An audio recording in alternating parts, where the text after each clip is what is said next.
A single goal in this World Cup quarterfinal has split Norway and FIFA down the middle.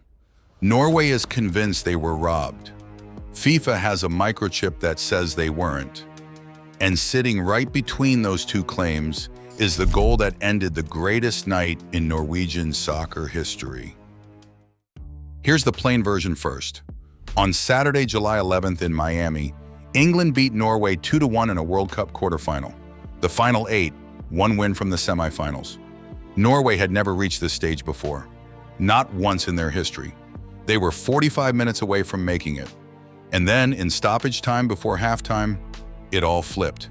And how it flipped is the reason we're here. Norway's goalkeeper, Ørjan Nyland, plays a long kick downfield. It drops short. England's Elliot Anderson pounces, the move develops, and Jude Bellingham curls it into the bottom corner. 1-1. Except Norway isn't looking at Bellingham. They're looking up, at a wire. If you've watched an NFL broadcast, you've seen the sky cam, that camera gliding over the field on cables. Soccer uses the same rig, hanging right over the pitch. Norway's players and their manager, Ståle Solbakken, swore the ball clipped that overhead wire on the way down, changing its flight and handing England the ball. And here's what most fans don't know. The rule book may be on their side. According to IFAB, the International Football Association Board, the body that writes the laws of the game, specifically under Law 5, the camera is not part of the field.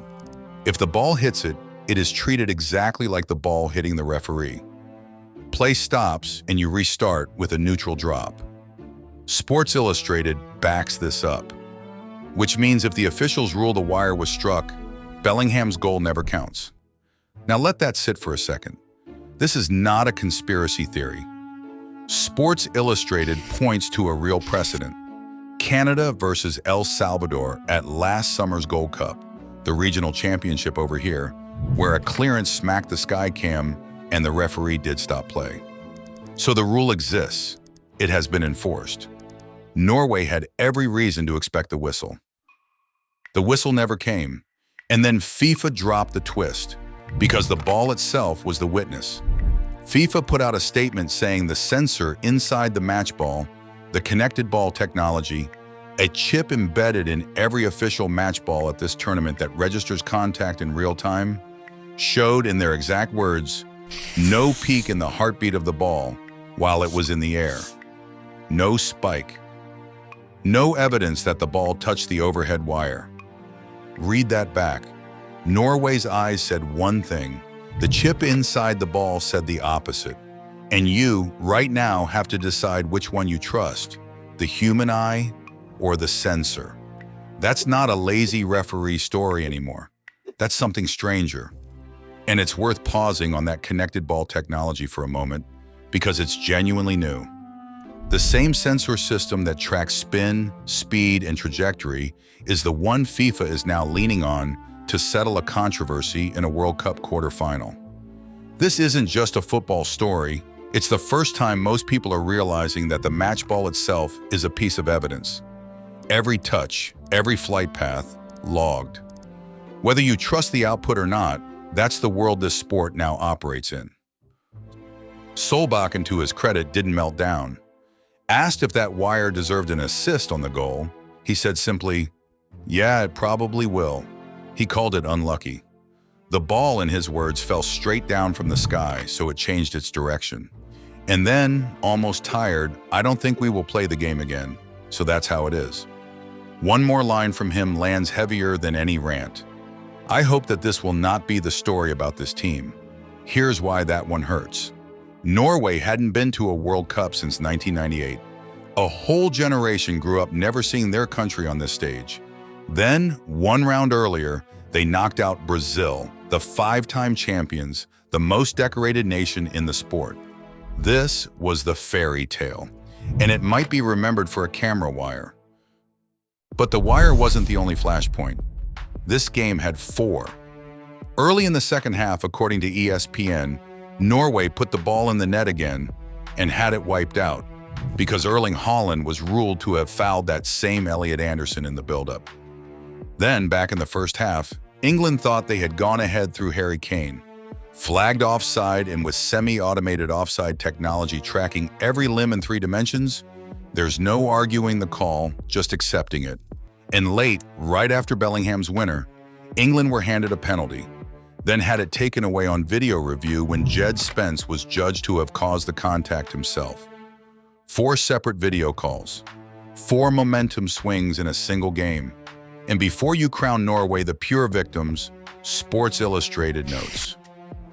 England themselves had cried foul over Norway's opening goal, unconvincingly, minutes earlier.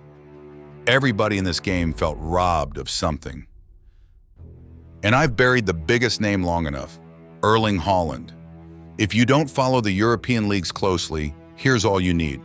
Haaland is, by consensus, the most feared goal scorer on the planet, the striker for Manchester City. He came in with 7 goals in 5 matches, tied for this tournament's Golden Boot, the award given to the leading scorer at the World Cup, and one of the genuine favorites to take it home. There's a cruel wrinkle, too.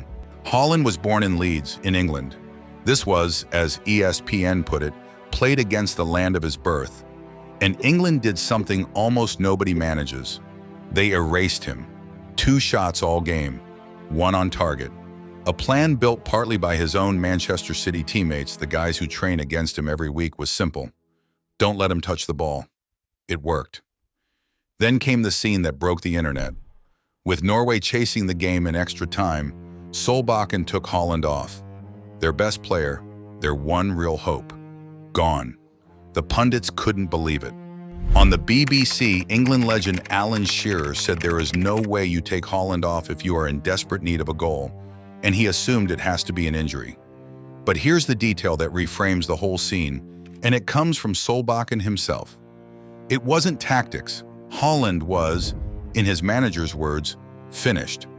A dead leg plus total exhaustion in a heat that ESPN and Fox reported climbing past 100 degrees, and in ESPN's match report feeling like 113 at kickoff. Then the gut punch confession. Maybe I should have taken him out 10 minutes before. The most dangerous man in the tournament, and his own coach is telling you he left him out there too long, running on empty. That's not a benching. That's a body giving out on the biggest night of its life. Now the other side of the field, and the man who buried them. Jude Bellingham is a 23-year-old you're going to be watching for the next decade. Bellingham scored both England goals, a brace, which is just soccer's word for 2 in 1 game. And the numbers give it teeth. According to ESPN, that's 7 career World Cup goals for England now, 3rd most in the country's history, 1 ahead of Sir Geoff Hurst. According to Sports History, he's the first player since Diego Maradona in 1986 to score 2-goal games in back-to-back World Cup knockout rounds. Sit with that name, Maradona. That's the company he just walked into. But here's the detail that reframes his night. Bellingham grew up idolizing Zinedine Zidane, the French legend and 3-time FIFA World Player of the Year. With this brace, he passed Zidane's career World Cup goal total. The kid who taped Zidane highlights just erased him from the record. You don't script that. And there's a quiet twist folded inside it. Bellingham and Haaland used to be teammates at Borussia Dortmund, the German club where both of them broke out as teenagers. When it ended in Miami, the 2 of them embraced. One turned toward a semifinal. The other took what ESPN called the long, slow walk to the locker room. His tournament over. Here's what I mean when I say this game was bigger than 3 points. According to Al Jazeera and Philstar, before this tournament, England had not won a single World Cup knockout game after falling behind first since the 1966 World Cup final, the last time they lifted the trophy on home soil at Wembley. 60 years, 6 decades of folding the moment the pressure hit. They've now done it twice in 3 games at this World Cup. The hoodoo didn't crack, it shattered. So were England actually good? Their own manager says no. Thomas Tuchel, a German coaching England, which tells you how far that old rivalry has thawed, went on ITV and called his team sloppy. His verdict on his own semifinalists, we were lucky today. Sit with that. The winning coach in the biggest match of his year telling you the truth the highlight reels won't. And he's not wrong.